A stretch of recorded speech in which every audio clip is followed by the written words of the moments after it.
Chapter 24 Tar City, at the northern edge of the terrorist kingdom, was surrounded by forests. Its winters were longer than other cities, and among the kingdom's many cities, it wasn't particularly notable. Yet the Danes were ambitious, dreaming of making their city the wealthiest and most vibrant.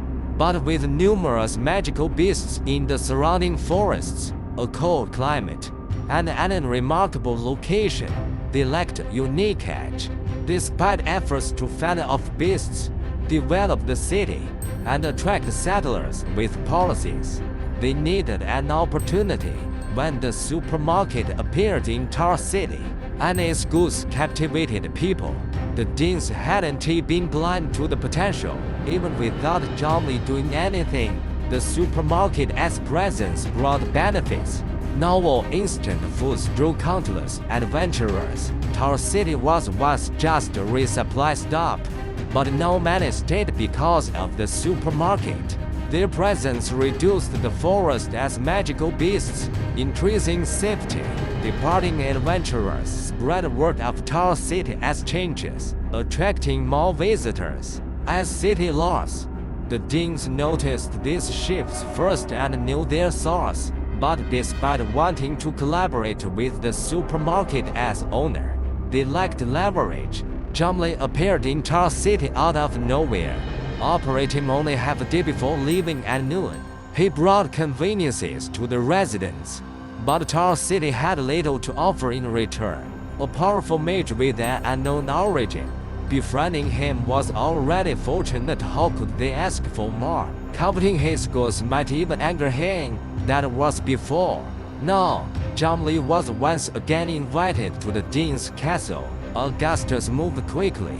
In the Lord's meeting hall, a clerk had drafted a partnership agreement, awaiting Jomli's signature to seal the magic contract. One where betrayal meant death. Jomli. He paused. It doesn't have to be like this. No, it is necessary. Lord Dean insisted. Without a magic contract, you might not fully trust us. This shows our sincerity. You may not know, but Tar City has waited for this chance for too long. Jomli reviewed the contract. It was detailed, but his obligations were simple: provide goods. The rest, sales, promotion, was handled by the other party, who did sell the supermarket as products across the Laren continent. Their only request was to brand the goods as from Tar City, with the city having priority purchase rights for new products. In the future, when people bought supermarket goods, they did know they came from Tar City, and the city's name was spread with these miraculous items. The division of labor and profits was fair, reflecting Lord Dean's sincerity. Jomli found no faults. Having lived in Tar City for a while, he got along well with everyone and felt fond of the city, so, without much hesitation, he said his name. As the contract took effect, a flash of runic light shimmered on the paper. Jomli faintly sensed something shift in his soul, but when he probed, it vanished. So, what is our first product? Jomli recalled the supermarket as top sellers, asking, hot pot base. Lord D and his son exchanged a glance, saying in unison, of course not. Jomli, HM, watching boxes of daily necessities loaded onto caravans, carefully secured and covered with tarps. The wagons rolled out of the city gates before the snow fell heavily. These goods would reach nearby cities, with most headed to the capital. Lord Dean had already sent trusted men to prepare for their arrival. As the caravans faded into the snowy horizon, only wheel tracks remained. Jomli turned to Augustus. Just these are enough, Augustus said confidently. Jomli, know whose money is easiest to earn? Who? Nobles, despite being one himself, Augustus said shamelessly. They hold out the wealth and spend lavishly to please themselves. Your shampoos are the ultimate luxury. I've wanted to ask, don't you think you're reselling too cheap? I often wonder if you're rerunning a charity. Are you actually making money? Zhang In fact, he often felt guilty at night for being a profiteer. Zhang Li said tactfully. They're not as expensive as you think. I get it. You must have special methods. Augustus continued. Noble trends spread fast. Once one starts, the whole city follows. Your shampoos, we've been waiting for them. Zhang Li understood. Standing before him was Tar City as top influencer, thanks to Augustus. The supermarket had sold plenty of celebrity-endorsed items. Matters beyond Tar City didn't need Zhang Li's attention. From what he knew, after the magic contract, Lord Dean swiftly secured a prime storefront in the capital. Though the goods hadn't arrived, nobles were already inquiring about the daily necessities, likely thanks to Miss Dina's efforts at the academy. As for Zhang Li, he just had to sit in the supermarket, waiting for gold coins to roll in. The Capital Magic Academy on a rest day morning, Ophelia had just finished her morning routine when a knock came at her dorm door. Ophelia, it was a friendly classmate, her soft voice slipping through the door. Today as the supermarket is opening, you didn't forget, did you? Ophelia opened the door. Besides her friend, several others waited outside, dressed in elegant gowns, ready for the occasion. How could I forget? Ophelia said, but it is still early, not early. Her friend grabbed her hand. Rush him out. I heard the supermarket is giving out 100 limited edition gifts. If we late, we'll miss out. Melinda and the others already left. Ophelia, was it possible she'd already gotten a limited edition gift? She couldn't say that. Of course, it was Mr. Zhang Li's advertising strategy.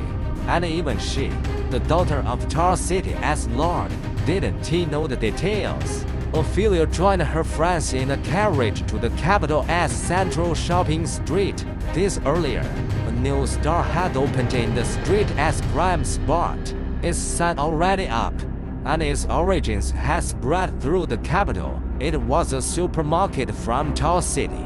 Recently, besides news of an unknown mage challenging and defeating the court Grand Mage Li An, the supermarket's opening was the capital's hottest topic. Hailing from the remarkable Tar City, it had captured the attention of countless nobles. It all started with Ophelia's birthday gifts. When her shampoo drew notice, she generously shared her daily necessities with classmates. After trying them, everyone was hooked. From unprecedented shampoo and body wash to face creams and lotions better than beauty potions, they were irresistible. Ophelia's lustrous golden curls and radiant cheeks as she walked through campus became the best advertisement. But her gifts were only enough for one person. How could they suffice for so many? These were proud nobles. How could they miss such luxuries? They sent people to inquire, waving money bags to buy. When Ophelia's carriage arrived, the new supermarket was already crowded, with noble and wealthy carriages lining the street, including familiar faces. Days ago, word of the 100 limited edition gifts said to be even more miraculous than face cream had spread. Many noble ladies had come in person. Hurry, Ophelia. Her friend eagerly pulled her forward.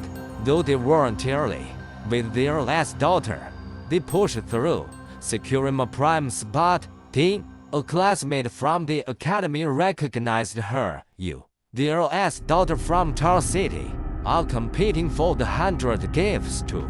Melinda, what a coincidence. Ophelia smiled. I am curious what they are too. What is so mysterious that even your father kept it from you?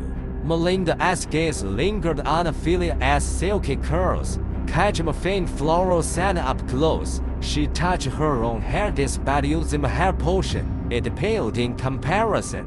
Plus, magic potions tasted awful. Those gifts were said to be even more miraculous than what Ophelia had shared. Melinda clenched her fists, her eyes burning with determination. She had to get one. Soon, opening time arrived. Supermarket staff set off fireworks and opened the doors. The eager crowd surged in. The store gleamed with glass, its polished tiles reflecting light. Magic lamps hung overhead, illuminating the daily necessities on shelves, their glossy surfaces softly glowing. At the center, on a display table, were exquisitely packaged gift boxes. All eyes were drawn to them. Ophelia, what are those? Her friend whispered. Before she could answer, others loudly asked the same. The staff replied, "These are the limited edition gifts for members, a full set of cosmetics." Members? Cosmetics? The guests exchanged confused glances. The staff opened the box, revealing an array of cosmetics nestled in silk-lined cases, each piece elegantly designed. But their purpose wasn't clear from appearance alone. The opening drew not just nobles and the wealthy but also famous socialite, Duchess Becker, a stunning beauty. She radiated charm even standing still. Friends chatted with her, their eyes inevitably drawn to her face. Today, her lips were unusually vibrant, her skin flawlessly fair, with no visible pores, unlike the trendy lid powder makeup that whitened faces. She seemed barefaced yet more radiant than ever. Rumor had it she'd received supermarket products early and used them for a while, contributing to the star as fame in the capital. A friend whispered, "Jenny, you read so understated today. No makeup, but you look gorgeous. Is this the supermarket as products?" Duchess Becker smiled openly. "I am wearing makeup." Wait, another lady noticed something. "Jenny, did you use those cosmetics?" Becker smiled. "Yes." All eyes turned to her face. Wait, she was wearing makeup. How was there no trace of it? Those who knew her knew she wasn't young. Despite careful maintenance and beauty potions, fine lines had appeared at her eyes, usually hidden by lid powder. But now, her lines were gone, her skin flawless. Only up close could one barely detect makeup, so natural, so stunning. If the supermarket care products were already exceptional, were the cosmetics just as miraculous? The ladies, all beauty aficionados, knew no market cosmetics could achieve this. One pointed at the gift boxes. "I want to buy those cosmetics." "Sorry, they're not for sale." The staff declined. "But spend 500 gold coins today, and you'll become a member, getting this precious cosmetic set for free. Only today. First 100 customers. First come, first served." Oh, the membership system was Mr. Chumley's idea too. What a remarkable match, Ophelia thought. Not far from the supermarket, a restaurant was packed at lunchtime. Even the street-side seats full. Diners enjoyed their meals, discussing the city's latest buzz, mostly the supermarket as opening.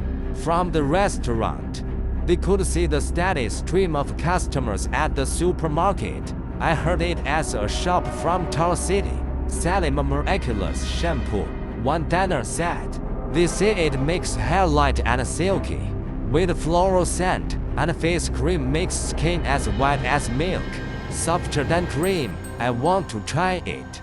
"Those products are amazing but pricey." Notice the supermarket as customers are all nobles or rich folk, another said. "I heard Tar City as just a small northern town, but it is suddenly famous. Merchants are flocking there for deals." Speaking of Tar City, I recently ate something called hot pot from there. Hot pot? A dinner from another table chimed in. "I had it too. Tomato hot pot is divine." "Oh, I know that. Any ingredient in hot pot becomes delicious. Tomato hot pot pairs perfectly with vegetables. The best is luncheon meat." My brother, an adventurer, brought some back, tastier than magical beast meat. and it as a Tar City specialty. Tar City has so many delicacies. Incredible. The name supermarket is up to a shop that sells everything. I wonder if the LL sell foods as tasty as hot pot. Hopefully not as expensive as shampoo. The diners chattered, and the restaurant staff bustled with trays. Your vegetable stew is ready. At the counter table, a long diner lowered her cloak-cast hood, revealing pointed ears and a silver hair like moonlight satin. Her ethereal beauty drew countless glances. But in the capital, the continent as bustling heart, even an elf wasn't his breathing. Passers-by glanced and looked away.